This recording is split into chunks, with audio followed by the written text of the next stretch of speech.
Okay, तो last class में हमने सर्किट डायग्राम डिस्कस कर लिया था, करंट क्या होता है, पोटेंशियल डिफरेंस क्या होता है, ये सब हमने डिस्कस कर लिया था। ठीक है, इसके बाद हमारा नेक्स्ट टॉपिक आता है ओम्स लॉ।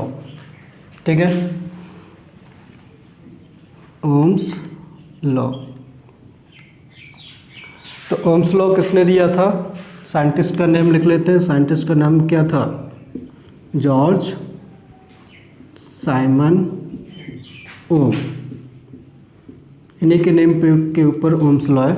ठीक है, जॉर्ज साइमन ओम, इन्होंने ओम्स लॉ दिया था। बेसिक ओम्स लॉ देने का पर्पस क्या था?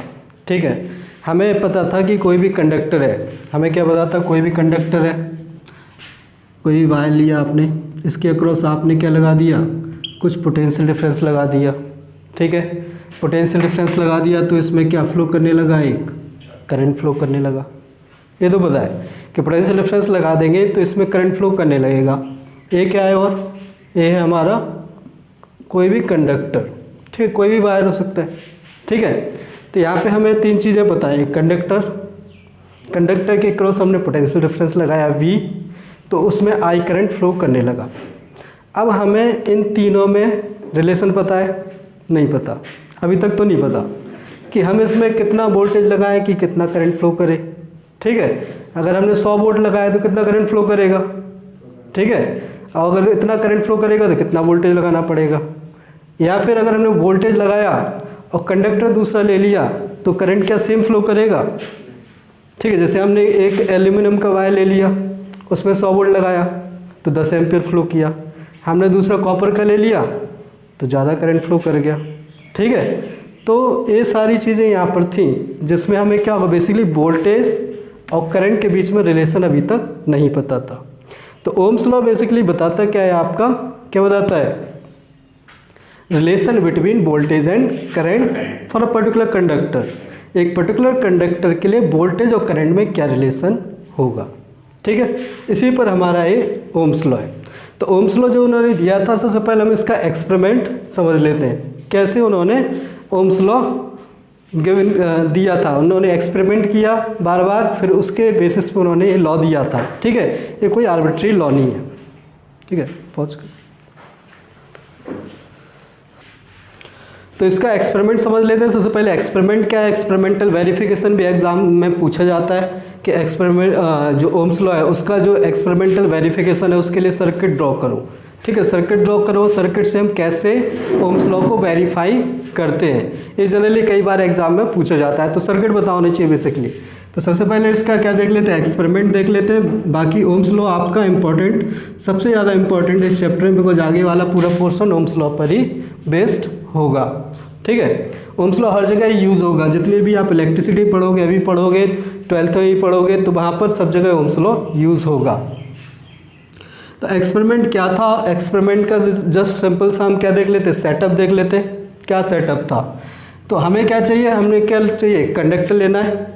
कंडक्टर ले सकते हैं, कंडक्टर कोई भी हो सकता है। ठीक है, आप इंसुलेटर भी ले सकते हो। बेसिकली आपको वायर लेना है, एक वायर लेना है, उसके अक्रॉस एक बैटरी लगाना है।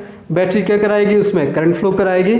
आपको उस करंट और वोल्टेज को मेज़र करना है, करंट और वोल्टेज को मेज़र करना है, अलग अलग वोल्टेज चेंज करना है। और क्या करें, वोल्टेज चेंज करेंगे तो करंट कैसे चेंज होगा, और अलग अलग कंडक्टर के लिए वोल्टेज चेंज करने पे करंट कैसे चेंज होगा, वो हमें क्या करना है, रीड करना है। ठीक है, तो सिंपल हमने क्या लिया, सबसे पहले तो हमें क्या चाहिए, कंडक्टर।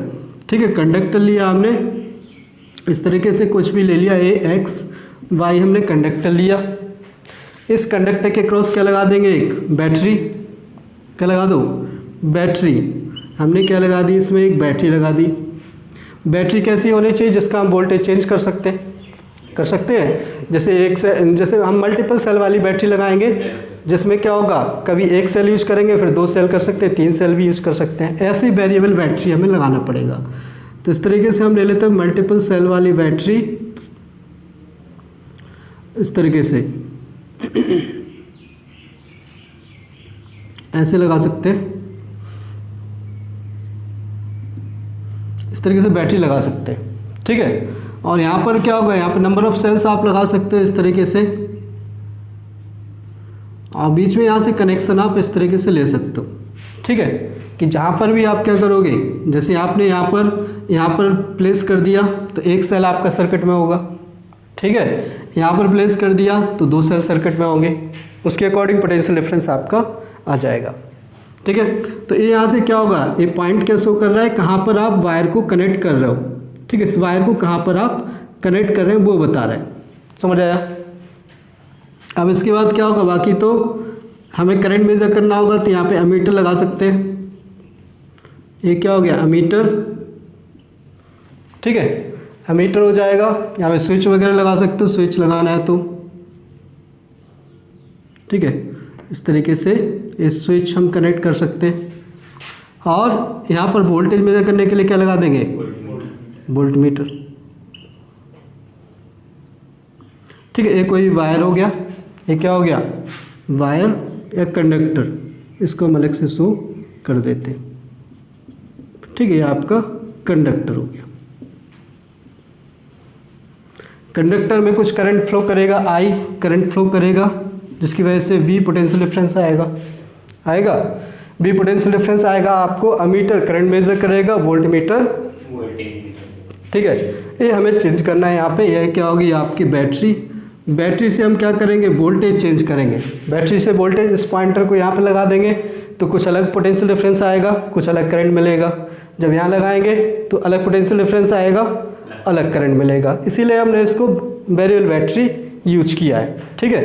इस तरीके से पॉइंटर, इसकी जगह आप क्या कर सकते हो, रियोस्टेट भी यूज कर सकते हो रियोस्टेट के लिए, लेकिन वो क्या होगा, वो कॉन्सेप्ट हम बाद में समझेंगे, ठीक है। अब क्या होगा, इस तरीके से हमें क्या मिल गया, ये सर्किट मिल गया। ये जो ओम्स लॉ वेरिफिकेशन का सिंपल सा सर्किट है। सर्किट याद रखने के लिए सिंपल सी चीज़ है, आपको एक कंडक्टर लेना है, उसमें करंट मेजर करने के लिए उसके साथ एक अमीटर लगा देना है, उसमें पोटेंशियल डिफरेंस मेजर करने के लिए एक वोल्ट मीटर लगा देना है, ठीक है, और उस पूरे सेटअप को किससे, एक बैटरी से लगा देना है, ठीक है, जिसका हम वोल्टेज चेंज कर सकते हैं, ठीक है। इस तरीके से कनेक्ट कर सकते हैं हम। अब क्या होगा, अब इसमें रीड क्या किया उन्होंने क्या किया, उन्होंने किसी पर्टिकुलर कंडक्टर के लिए, ठीक है, उन्होंने क्या किया, किसी भी कंडक्टर के लिए उन्होंने V और I रीड किया, किसी भी कंडक्टर के लिए V क्या होगा, पोटेंशियल डिफरेंस, I करंट, और उन्होंने V/I का रेशो कैलकुलेट किया, ठीक है, for a particular conductor, for a particular conductor, एक पर्टिकुलर कंडक्टर के लिए। जैसे आपने क्या ले लिया, सपोज आपने क्या लिया, एक कॉपर का वायर लिया, ठीक है, कॉपर का वायर लिया, जैसे कि आप कॉपर का ले लिया तो कॉपर के लिए इसके अक्रॉस V मेज़र किया, V पोटेंशियल डिफरेंस, उसके करस्पॉन्डिंग करंट कितना होगा, ठीक है। जैसे उन्होंने क्या किया, उन्होंने पोटेंशियल डिफरेंस जब बैटरी के अक्रॉस चेंज किया तो इसके अक्रॉस पोटेंशियल डिफरेंस कितना आया, सपोज बैटरी का उन्होंने 10 वोल्ट लगाया, 10 वोल्ट पोटेंशियल डिफरेंस लगाया तो करंट आया कितना, सपोज 20 एम्पियर आया, इतना करंट आया, ठीक है। तो V/I का रेशो क्या होगा, 1/2, ये आया, ठीक है। जैसे हम कॉपर का वायर लिया, फिर उन्होंने क्या किया, उन्होंने किया 30 वोल्ट, तो यहाँ में 60 एम्पियर करंट आया, फिर भी कितना रेशो आया, 1/2, इस तरीके से। तो ऐसे वो करते गए, उन्होंने क्या किया, फिर 40 किया, 40 वोल्ट, तो 40 वोल्ट आया, तो यहाँ पे 80 एम्पियर हो गया, तो फिर भी 1/2 आया। तो ऐसे कुछ कंडक्टर्स थे जिनके लिए ये रेशो क्या आया, हमेशा सेम आया। ये कैसा रेशो आया, सेम आया, हर कंडक्टर के लिए नहीं आया, ठीक है। कुछ के लिए इस तरीके से क्या आया, कांस्टेंट आया, ठीक है। और एक इसकी भी कांस्टेंट की क्या थी, एक लिमिट थी, कांस्टेंट की क्या थी, एक लिमिट थी कि आप और वोल्टेज बढ़ाते गए तो फिर हायर वोल्टेज पर एक कांस्टेंट नहीं आया, समझ आया। तो अलग अलग कंडक्टर के लिए इसकी वैल्यू क्या आई, अलग आई। जैसे कॉपर के लिए लिया था, अगर आप यही किसी के लिए बनाते हो, एल्यूमिनियम के लिए बनाते हो, अगर एल्यूमिनियम के लिए उन्होंने V/I का रेशो निकाला तो वो रेशो अलग आया, ठीक है। जैसे उन्होंने फिर से 10 वोल्ट लगाया, 10 वोल्ट लगाया तो यहाँ पे क्या आया, 5 एम्पियर आया, या फिर यहाँ पर क्या आ गया, यहाँ पर 30 एम्पियर बोल सकते हो, या 5 ये लिख सकते हो, 5 एम्पियर आया, तो कितना आएगा, V/I का 2 आ जाएगा। फिर उन्होंने क्या लगाया, 20 वोल्ट लगाया, तो कितना आया 10 एम्पियर, फिर से 2 आया। ठीक है, इसी तरीके से क्या लगाया उन्होंने 30 वोल्ट, तो ये कितना आया 15 एम्पियर आ गया, तो इस तरीके 2 आ गया। तो मतलब रेशो कांस्टेंट आ सकता है, बट जो रेशो की वैल्यू है, जो रेशो की वैल्यू है वो क्या रहेगी, वो अलग अलग होगी। ठीक है, वो क्या है अलग अलग, समझ आया, वो क्या है अलग अलग, समझ आया। तो इस तरीके से आई। ऐसी तरीके से आप और कोई मटेरियल ले सकते हो, और भी उन्होंने कुछ कंडक्टर के लिए लिया। ठीक है, कुछ और एनी अदर कंडक्टर के लिए उन्होंने V/I का रेशो निकाला। ठीक है, गोल्ड के लिए भी निकाल सकते हो, और किसी कंडक्टर के लिए। कुछ कंडक्टर के लिए क्या आएगा, कुछ कंडक्टर के लिए आपका सेम नहीं आया। जैसे उन्होंने 10 लगाया तो यहाँ पे कितना आया 5 एम्पियर आया, तो 2 आ गया। ठीक है, फिर उन्होंने क्या लगाया 10 की जगह 20 वोल्ट लगाया, तो यहाँ पे कितना आ गया 3 एम्पियर आ गया, तो कितना आया 20/3 हो गया, इस तरीके से। ठीक है, तो इस तरीके से क्या है, कुछ कंडक्टर के लिए कांस्टेंट नहीं आया, समझ आया। तो यहाँ से क्या होगा, इस एक्सपेरिमेंट से पता क्या चल रहा है कि किसी एक पर्टिकुलर कंडक्टर के लिए, किसी एक पर्टिकुलर कंडक्टर के लिए जो V/I का रेशो है वो क्या हो सकता है, कांस्टेंट होता है। और अगर कंडक्टर अलग होगा तो उसके लिए उस कांस्टेंट की वैल्यू भी अलग होगा, नहीं होगा। जैसे इसके लिए V/I का वैल्यू 1/2 है, इसके लिए V/I की वैल्यू 2 है। और क्या होगा, ये टेम्परेचर कांस्टेंट होना चाहिए।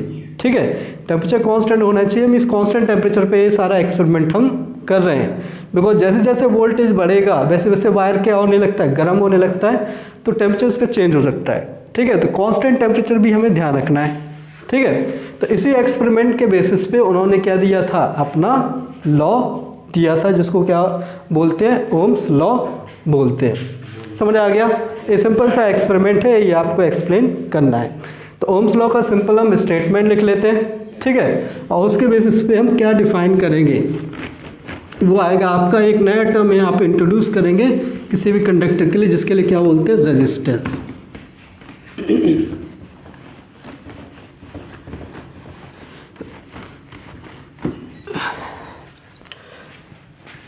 तो ओम ने क्या स्टेटमेंट दिया था, उन्होंने क्या बोला, for a particular conductor at constant temperature, temperature क्या होना चाहिए, constant. For a particular conductor at constant temperature the voltage applied या the potential difference applied across the conductor is directly proportional to the current flowing in the conductor. ठीक है, किसी भी conductor में, किसी भी कंडक्टर के क्रॉस अगर कोई भी पोटेंशियल डिफरेंस आप अप्लाई करते हो तो वो करंट की डायरेक्टली प्रोपोर्शनल होगा। ठीक है, कंडीशन क्या है, टेम्परेचर कांस्टेंट होना चाहिए। समझ आया, ये बेसिकली क्या था, ओम ने लॉ दिया था। समझ में आ गया। ठीक है, तो सिंपल ये लिख सकते हैं, for a particular conductor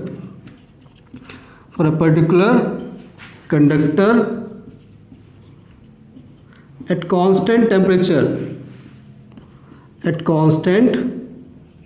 temperature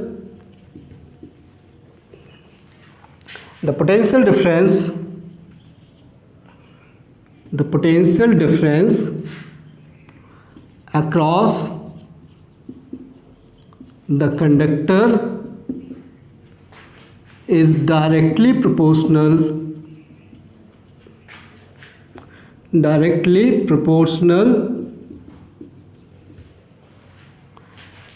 to the current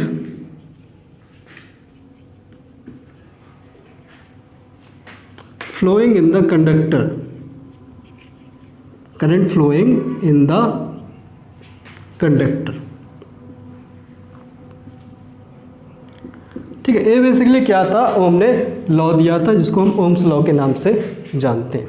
ठीक है, तो अगर कोई भी कंडक्टर है, कोई भी कंडक्टर लेते हैं हम, सपोज ये क्या हो गया आपका, कोई भी ए बी कंडक्टर है, ए बी, इसके अक्रॉस हमने कितना V पोटेंशियल डिफरेंस अप्लाई किया, तो इसमें कितना करंट फ्लो कर रहा है, I करंट फ्लो कर रहा है। ठीक है, तो क्या लिख सकते हैं, इसमें क्या करंट आ जाए, कितना हो जाएगा, ये लिख सकते हैं V क्या हो जाएगा, पोटेंशियल डिफरेंस अक्रॉस कंडक्टर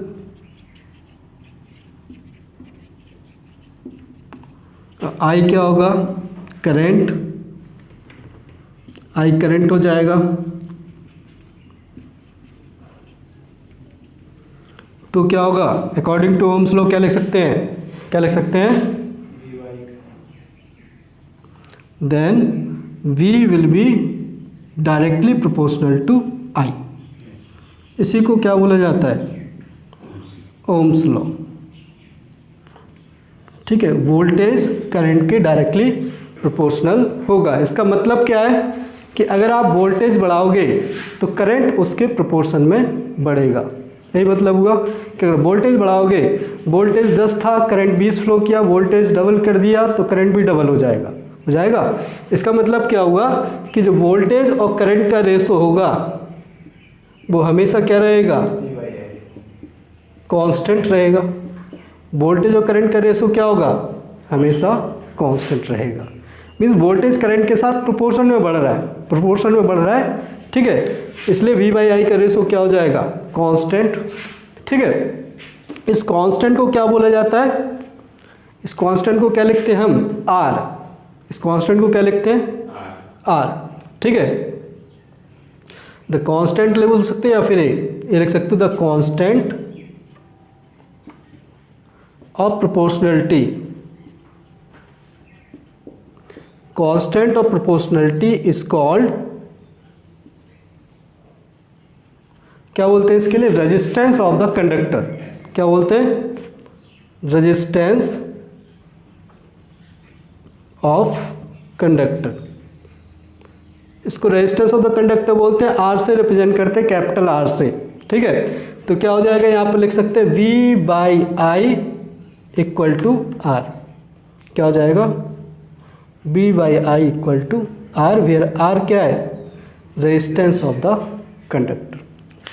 समझ आया। तो ये सिंपल सा आपका ओम्स लॉ है। ठीक है, V by I equal to R, V directly proportional to क्या हो जाएगा, I हो जाएगा।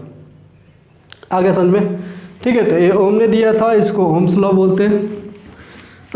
ओम्स लॉ आपका इम्पॉर्टेंट है, आपका सबसे इम्पॉर्टेंट होगा। जितने भी आगे जाके कोशिश करोगे उसमें आपका ओम्स लॉ सबसे ज़्यादा यूज़ होगा। ठीक है, तो यहाँ से पता क्या चल रहा है कि V directly proportional to I होगा। मीन्स वोल्टेज बढ़ाएंगे तो करंट भी क्या होगा, बढ़ेगा। कैसे बढ़ेगा, प्रोपोर्शन में बढ़ेगा। मतलब वोल्टेज डबल करेंगे तो करंट भी डबल हो जाएगा, वोल्टेज हाफ करेंगे तो करंट भी हाफ हो जाएगा। ठीक है, तो इसको अगर आप ग्राफिकली देखते हो, ग्राफिकली देखेंगे यहाँ पर तो कैसा ग्राफ आएगा। यहाँ पर क्या दिया हुआ है, V बाई आई का रेशो क्या है, कांस्टेंट। यही है, कांस्टेंट किसके बराबर है, R के बराबर। यही है, ठीक है, एक कांस्टेंट है।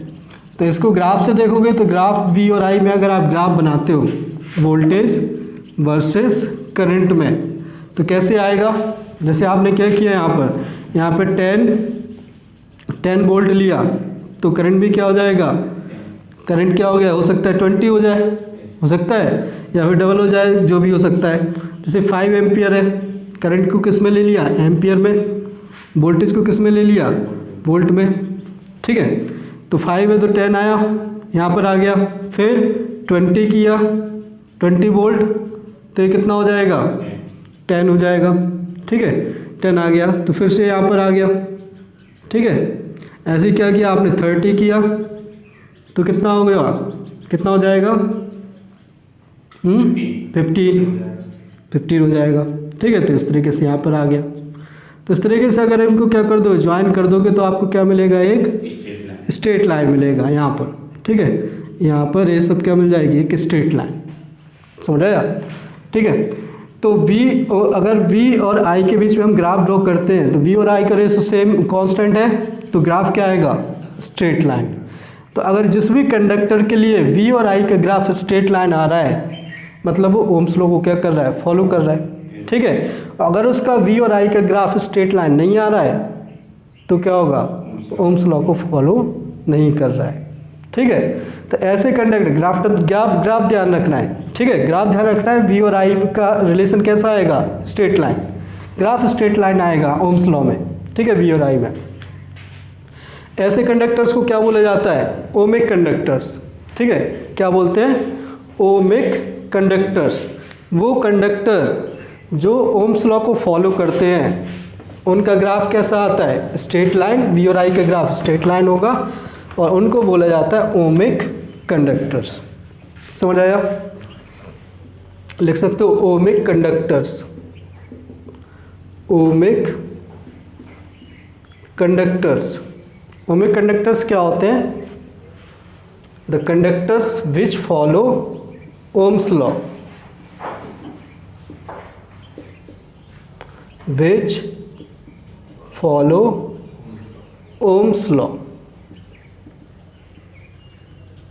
जो ओम्स लॉ को फॉलो करेंगे वो क्या हो जाएगा, उनको ओमिक कंडक्टर्स, और जो ओम्स लॉ को फॉलो नहीं करेंगे उनको क्या बोलेंगे, non ohmic conductors.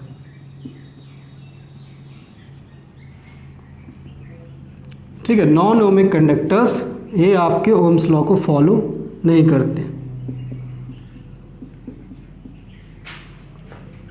Does not follow Ohm's law. ठीक है, ओम्स लॉ को फॉलो नहीं करते। समझ आ गया? ओके, तो ओमिक कंडक्टर हो गया और ये क्या हो गया, non ohmic conductors. Ohm's law को फॉलो कर रहे हैं तो उनको क्या बोलेंगे, ओमिक, अदरवाइज क्या बोलेंगे, नॉन ओमिक कंडक्टर्स। तो सेवरल कंडक्टर्स है, मैक्सिमम कंडक्टर्स ओम्स लॉ को क्या करते हैं, फॉलो करते हैं एट कांस्टेंट टेम्परेचर और with in the certain voltage range. ठीक है, जैसे कॉपर होगा वो हमेशा ओम्स लॉ को फॉलो नहीं करता है, लेकिन ये सर्टेन वोल्टेज रेंज में क्या करेगा, फॉलो करेगा। ऐसे एल्यूमिनियम का वायर है वो भी करता है फॉलो। ठीक है, तो अलग अलग कंडक्टर की क्या होती है, फॉलो करने की एक रेंज होती है, ऐसा नहीं कि हमेशा ही करते रहेंगे। ठीक है, और उसी रेंज को आप क्या करना होता है, हमें यूज़ करना होता है। इसी तरीके से क्या हो जाएगा, नॉन ओमिक कंडक्टर्स होते हैं, मैक्सिमम जो कंडक्टर्स होते हैं, जैसे क्या होगा, कंडक्टर मतलब हर चीज़ को आप कंडक्टर ही बोल रहे हो, चाहे वो इंसुलेटर हो सबको कंडक्टर, जो करंट फ्लो करा सकता है उसको कंडक्टर बोल रहे हैं। ठीक है, कोई कम फ्लो कराता है, कुछ ज़्यादा फ्लो कराता है, वो किस पर डिपेंड करेगा, उसके रेजिस्टेंस पर। ठीक है, सब कुछ उस पर डिपेंड करेगा कि कम फ्लो कराएगा या ज़्यादा फ्लो कराएगा, जिसके बेसिस पे हम गुड कंडक्टर और बैड कंडक्टर डिफाइन करते हैं। आगे समझ में? ठीक है, तो अब क्या देख लेते हैं, ये तो क्या हो गया आपका सिंपल ओम्स लॉ हो गया। अगर आपको वोल्टेज दिया है, करंट दिया है तो रेजिस्टेंस निकाल सकते हैं। ग्राफ से भी आप क्या कर सकते हो, रेजिस्टेंस निकाल सकते हो इसकी स्लोप से। ठीक है, स्लोप से क्या कर सकते हो, ये ट्राइंगल बना लेंगे कोई भी, और ट्राइंगल बना के जैसे इसका रेजिस्टेंस निकालना है इस ग्राफ से, कैसे निकालेंगे, इसको मिला दिया। ठीक है, ये राइट एंगल ट्राइंगल बन गया, इस राइट एंगल ट्राइंगल बनेगा तो इसकी जो स्लोप होगा परपेंडिकुलर अपॉन बेस, यही निकालना है, tan थीटा निकालना है, tan थीटा पढ़ ही लिया। ठीक है, तो tan थीटा निकालना होता है, बेसिकली वही स्लोप होता है। तो स्लोप क्या होगा, इसका रेजिस्टेंस के बराबर। समझ आया? ठीक है, तो कहीं से भी निकाल लो, यहाँ से निकालोगे 30/15 आएगा, यहाँ से निकालोगे कितना आएगा, 20/10 आएगा, यहाँ से निकालेंगे 10/5, हमेशा सेम ही आएगा। ठीक है, ग्राफ ध्यान रखना, V/I में रेजिस्टेंस आएगा, अगर उल्टा हो गया I/B तो फिर रेजिस्टेंस का उल्टा होगा। ठीक है, तो ग्राफ में एग्जाम में उल्टा दे देते हैं कई बार, I/B का ग्राफ दे दिया तो क्या होगा, पता चला गलत निकाला है। ठीक है, तो ग्राफ का ध्यान रखना, V/I का दिया है या I/B का दिया है। ठीक है, दोनों का ग्राफ ओम्स लॉ में यूज़ होता है, चाहे I/B का बना दो चाहे V/I का, दोनों का ग्राफ स्ट्रेट लाइन ही आएगा, बट यहाँ से जो कैलकुलेट करोगे वो चेंज हो जाएगा। ठीक है, हाँ, रेजिस्टेंस समझ में, रेजिस्टेंस का उल्टा आगे पढ़ेंगे कंडक्टेंस होता है, वो आ जाएगा। समझ में, तो चीज़ हमें ध्यान रखना है। ठीक है, तो अब इसमें मेन चीज़ जो आपकी है, जो इसमें ओम्स लॉ में निकल के आई, वो उसको बोलते हैं रेजिस्टेंस। तो पूरी कहानी जो है आगे की वो रेजिस्टेंस के ऊपर बेस्ड है। रेजिस्टेंस क्या होता है, कैसे, किन फैक्टर्स पे डिपेंड करता है, और कैसे हम रेजिस्टेंस को कैलकुलेट करेंगे। आया समझ में? ठीक है, तो नेक्स्ट हेडिंग डाल लेते हैं, रेजिस्टेंस।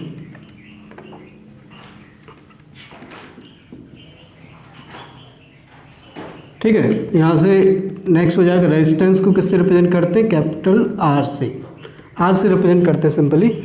ठीक है, इस स्मॉल r कैपिटल R कुछ भी यूज कर सकते हो। तो रेजिस्टेंस एक्चुअल में होता क्या है, यहाँ तो ओम्स लॉ में हमने बता दिया कि किसी भी कंडक्टर की प्रॉपर्टी होगा रेजिस्टेंस। नहीं होगा। जो रेजिस्टेंस क्या होगा, किसी भी कंडक्टर की प्रॉपर्टी है, मतलब वो किसका होता है, रेजिस्टेंस किसका होगा, कंडक्टर का, ठीक है। रेजिस्टेंस कंडक्टर का होगा, उसका करंट और वोल्टेज से कोई रिलेशन नहीं है। समझ में। तो रेजिस्टेंस एक्चुअल में होता क्या है किसी भी कंडक्टर के लिए, किसी भी कंडक्टर के लिए रेजिस्टेंस क्या होता है, जैसे हमने एक बताया था, कोई भी कंडक्टर है इस तरीके से,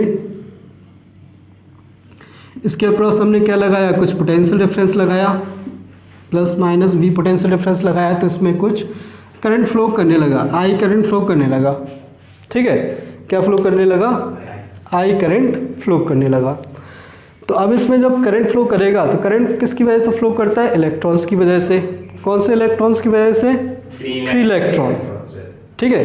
कौन से इलेक्ट्रॉन होते हैं इसमें, फ्री इलेक्ट्रॉन्स। इस तरीके से जो फ्री इलेक्ट्रॉन्स होते हैं जो एटम से बाउंडेड नहीं होते, ठीक है, ये एटम से फ्री हैं, ये इलेक्ट्रॉन्स क्या करते हैं, इस तरीके से मूव करने लगते हैं। इस तरीके से मूव करने लगेंगे तो आपका एक करंट फ्लो करने लगेगा। अब क्या है, जो इलेक्ट्रॉन फ्री हैं ये बिल्कुल ही फ्री हैं, या फिर इनको कोई रोक सकता है, कोई ऑब्स्ट्रक्ट करता है। मतलब ऐसा तो नहीं है कि अगर ये फ्री है तो और कोई अंदर है ही नहीं, ऐसा है नहीं। जैसे कोई भी कॉपर का वायर है, उसके अंदर इलेक्ट्रॉन्स है, फ्री इलेक्ट्रॉन्स है। फ्री इलेक्ट्रॉन्स के अलावा भी तो है और चीज़, एटम्स हैं बहुत सारे, फिक्स एटम्स हैं, और फिक्स एटम के चारों तरफ घूमने वाले क्या हैं, इलेक्ट्रॉन्स भी हैं, और हर एटम के क्या है, पॉजिटिव न्यूक्लियस भी है, नहीं है। तो जब ये इलेक्ट्रॉन्स क्या करते हैं, मूव करना स्टार्ट करते हैं, तो जो फिक्स एटम्स होते हैं ये वैसे तो क्या होगा, जब करंट फ्लो नहीं करता है, जब पोटेंशियल डिफरेंस नहीं लगाते हैं, तो इलेक्ट्रॉन्स क्या करते हैं, रैंडमली घूमते रहते हैं, जहाँ भी जगह मिलती है वहाँ घूमते रहते हैं, टकराते रहते हैं। जैसे इस कमरे में इतनी जगह है उनके पास, तो इधर घूमेंगे, इस दीवार से टकराएंगे, इससे टकराएंगे, इसके टकराएंगे। ये मान लो कि क्या होगा, एक एटम की है क्या है, बाउंड्री है, दूसरे एटम की है, तो ऐसे स्पेस में खाली में घूमते रहते हैं, नहीं घूमते, जहाँ भी जगह मिले घूम सकते हैं। लेकिन जब करंट फ्लो करता है तो उनको किसी पर्टिकुलर डायरेक्शन में जाना होता है, नहीं जाना होता है, ठीक है। अभी तो कहीं भी इधर उधर भटक लिया, अब क्या होगा, उनको किसी पर्टिकुलर डायरेक्शन में जाना पड़ेगा। तो पर्टिकुलर डायरेक्शन में जाना पड़ेगा तो किसी पर्टिकुलर चीज़ से क्या करना पड़ेगा, टकराना ही पड़ेगा, ठीक है, और उसको क्रॉस करके फिर आगे बढ़ना पड़ेगा। आसन में तो इसके अलावा क्या होगा, जो उसके अंदर क्या होगा, जो हर एटम के क्या होते हैं, न्यूक्लियस होते हैं, पॉजिटिव न्यूक्लियस, जो क्या कर सकते हैं, इनको अट्रैक्ट भी कर सकते हैं। तो वो भी क्या करते हैं, इनको, इनके मोशन को रोकते हैं, नहीं रोकते हैं। तो इस तरीके से जो फिक्स एटम्स हैं, फिक्स एटम से इलेक्ट्रॉन्स टकराएंगे। मीन्स क्या होगा, जैसे हम रोड पे जा रहे हैं, सड़क पे जा रहे हैं, तो सड़क पे क्या होगा, ब्रेकर तो होंगे, गड्ढे होंगे, नहीं होंगे, हमें उन गड्ढे ब्रेकर को क्रॉस करके ही जाना पड़ेगा। तो ऐसा तो नहीं कि गाड़ी चला रहे हैं तो हम गड्ढे वड्ढे हैं तो भी स्पीड से भगाते जा रहे हैं, ऐसे स्पीड से तो नहीं भगा सकते, ठीक है। तो हमें क्या करना पड़ेगा, स्लो करना पड़ेगा, आसन में, ठीक है। तो ब्रेकर वगैरह इसीलिए तो बनाए जाते हैं कि आदमी स्लो करे गाड़ी। इसी तरीके से इसमें क्या होंगे, जो फिक्स एटम्स हैं वो इनके रास्ते को क्या करते हैं, ऑब्स्ट्रक्ट करते हैं, ठीक है, रोकते हैं। इसलिए क्या होगा, इसलिए क्या हो जाता है, करंट आपका स्लो हो जाता है, ठीक है, स्लो हो जाता है। मीन्स यूनिट टाइम में जितना चार्ज फ्लो कर रहा है वो कम हो जाएगा। जब वो स्लो हो जाएंगे तो यूनिट टाइम में जो चार्ज फ्लो कर रहा है वो क्या होगा, कम हो जाएगा, और जब चार्ज कम हो जाएगा तो क्या होगा, करंट कम हो जाएगा, ठीक है। तो इस तरीके से यही रेजिस्टेंस होता है। रेजिस्टेंस कोई अलग से चीज़ थोड़ी है। रेजिस्टेंस बेसिकली क्या है, रेजिस्टेंस क्या होगा, the obstruction to the flow of electrons, ठीक है। जो कंडक्टर के अंदर जो फिक्स एटम्स हैं वो इलेक्ट्रॉन्स फ्लो के लिए जो ऑब्स्ट्रक्शन प्रोवाइड कराते हैं, ठीक है, जो बाधा उत्पन्न करते हैं, उसी को क्या बोला जाता है, उस कंडक्टर का रेजिस्टेंस।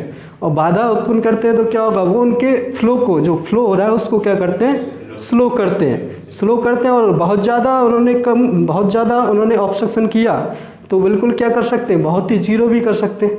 मतलब बिल्कुल जीरो तो नहीं होता है लेकिन बहुत ज़्यादा कर सकते हैं, जैसा कि इंसुलेटर में होता है, ठीक है। इंसुलेटर में क्या होगा, बहुत ज़्यादा ऑब्स्ट्रक्शन होता है, इसलिए वो इलेक्ट्रॉन्स मूव ही नहीं कर पाते, और उसमें तो वैसे भी फ्री इलेक्ट्रॉन्स कम ही होते हैं, समझ रहे हैं। लेकिन जितने भी होते हैं वो फ्रीली मूव कर नहीं पाते, तो इसलिए उसमें करंट क्या करता है, बहुत कम फ्लो करता है। समझ में। तो सिंपल वर्ड्स में समझने का मतलब क्या है, रेजिस्टेंस क्या होता है, resistance is the obstruction to the flow of electrons in a conductor. यही लिख सकते हैं, क्या लिखेंगे,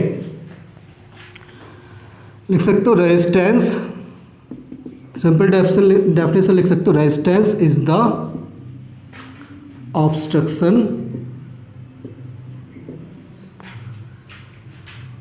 to the flow of electrons in a conductor। समझ आ गया? Resistance is the obstruction to the flow of electrons in a conductor. किसी भी कंडक्टर में इलेक्ट्रॉन्स के फ्लो को जो ऑब्स्ट्रक्ट करता है, ठीक है, उस प्रॉपर्टी को क्या बोलते हैं? रेजिस्टेंस बोलते हैं।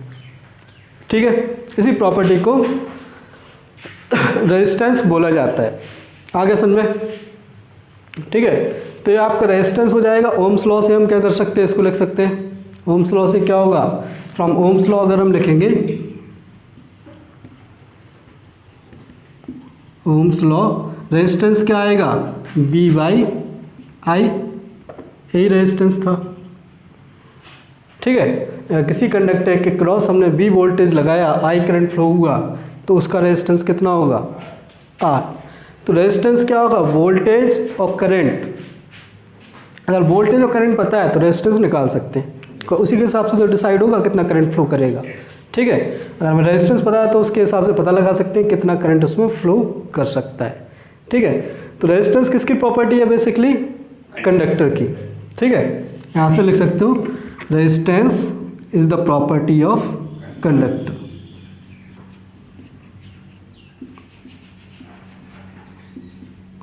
प्रॉपर्टी ऑफ कंडक्टर एक कंडक्टर की प्रॉपर्टी है, ठीक है, जिसकी वजह से वो क्या करता है? करंट फ्लो को स्लो करता है। ठीक है, क्या करता है? करंट फ्लो को स्लो करता है। ये लिख सकते हो आगे, बिकॉज ऑफ विच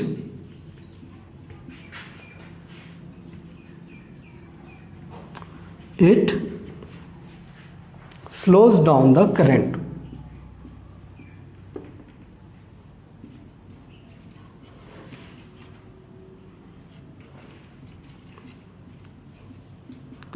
ठीक है, तो इस तरीके से ही बोल सकते हैं, resistance is the property of conductor because of which it slows down the current. Current को क्या कर देता है? स्लो कर देता है। ठीक है, रेजिस्टेंस जितना बढ़ाते जाएंगे करंट उतना क्या होता जाएगा? स्लो होता जाएगा, कम होता जाएगा। ठीक है, तो इस तरीके से क्या हो जाएगा? रेजिस्टेंस होगा। इसकी हम एसआई यूनिट भी लिख सकते हैं। क्या होगा? रेजिस्टेंस की एसआई यूनिट यहाँ से लिख सकते हैं, एसआई यूनिट ऑफ रेजिस्टेंस क्या हो जाएगा? आर इक्वल टू क्या था? V बाई आई। तो क्या होगा? वोल्ट पर एम्पियर। इसको क्या बोलते हैं? ओम। क्या बोलते हैं? ओम। 1 ओम। ओम को किससे? ओमेगा। ये सिंबल होता है ओमेगा, इस तरीके से बनाते हैं ओमेगा।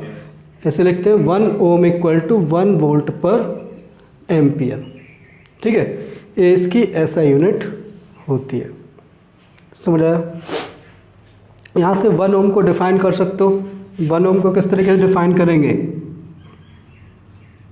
1 ओम कितना रेजिस्टेंस होगा? कितना रेजिस्टेंस होगा? अगर हम कंडक्टर के क्रॉस 1 वोल्ट पोटेंशियल डिफरेंस लगाते हैं तो उसमें 1 एम्पियर करंट फ्लो करता है, तो उस कंडक्टर का रेजिस्टेंस कितना होगा? 1 ओम। ठीक है, तो लिख सकते हैं इफ V इक्वल टू क्या हो जाएगा? 1 volt and I equal to कितना होगा? 1 एम्पियर, देन क्या हो जाएगा? इसका रेजिस्टेंस क्या हो जाएगा? 1 ओम। यही होगा। ठीक है, इस तरीके से यहाँ से डेफिनेशन लिख सकते हो, if on applying 1 volt potential difference, 1 volt potential difference across the conductor, 1 volt potential difference across the conductor, 1 ampere current flows, 1 ampere current flows, then resistance of the conductor, resistance of the conductor is called 1 ओम। क्या बोलते हैं इसके लिए? 1 ohm resistance. तो किसी भी conductor के cross अगर हम 1 वोल्ट पोटेंशियल डिफरेंस अप्लाई करते हैं तो उसका रेजिस्टेंस कितना होगा? 1 ओम। समझ आया? तो इस तरीके से हम क्या कर सकते हैं, 1 ओम को डिफाइन कर सकते हैं, रेजिस्टेंस को डिफाइन कर सकते हैं। रेजिस्टेंस क्या होगा? बेसिकली रेजिस्टेंस को आपको किससे समझना है? या तो फ्रिक्शन समझ सकते हो, फ्रिक्शन भी क्या है? एक रेजिस्टेंस है। ब्रेकर से समझ सकते हैं, रोड पे जा रहे हैं तो ब्रेकर क्या है? एक रेजिस्टेंस है। ठीक है, तो किसी के भी फ्री फ्लो के लिए जो ऑब्स्ट्रक्ट करता है उसी को क्या बोला जाता है? रेजिस्टेंस। ठीक है, एक करंट के लिए रेजिस्टेंस है, फ्रिक्शन किसके लिए होता है? मोशन के लिए रेजिस्टेंस होता है। समझ आया? ठीक है, तो इस तरीके से डिफरेंट टाइप के रेजिस्टेंस होते हैं। ठीक है, यूनिट हमें ध्यान रखना है, रेजिस्टेंस किस टाइप की क्वांटिटी होगा? स्केलर। ठीक है, स्केलर क्वांटिटी है, वो सब हम ध्यान रख सकते हैं। समझ आ गया? ठीक है, तो यहाँ से हमें अगर वोल्टेज दिया, करंट दिया तो रेजिस्टेंस तो कैलकुलेट कर ही सकते हैं। सिंपल सा यहाँ पर कहानी है। ठीक है,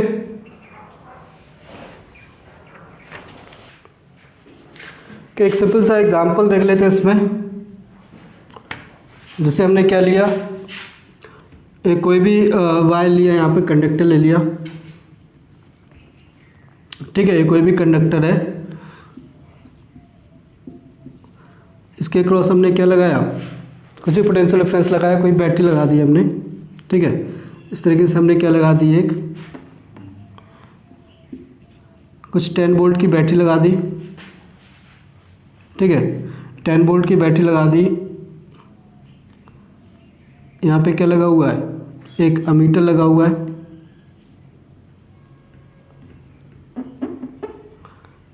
इस तरीके से प्लस माइनस, और इसके क्रॉस क्या लगा है? एक वोल्ट मीटर। ठीक है, इस तरीके से आपको गिवन है volt meter reading. Volt meter reading given है। वोल्ट मीटर रीडिंग कितनी है? दिया हुआ है 8 वोल्ट। एंड अमीटर रीडिंग दिया हुआ है, अमीटर रीडिंग गिवन है 6 एम्पियर, ये दिया गया है। तो आपको रेजिस्टेंस ऑफ द कंडक्टर निकालना है। रेजिस्टेंस ऑफ द कंडक्टर कितना होगा? समझ आया? वोल्ट मीटर की रीडिंग दिया हुआ है, कितनी है? 8 वोल्ट। अमीटर की रीडिंग दिया हुआ है 6 एम्पियर। तो कितना इसका रेजिस्टेंस है? समझ आया? 10 वोल्ट की बैटरी लगी हुई है। ठीक है, क्या करेंगे? फॉर्मूला रखेंगे। हमें पोटेंशियल डिफरेंस कौन सा चाहिए? जो कंडक्टर के क्रॉस है। बैटरी का कितना है उससे मतलब नहीं है।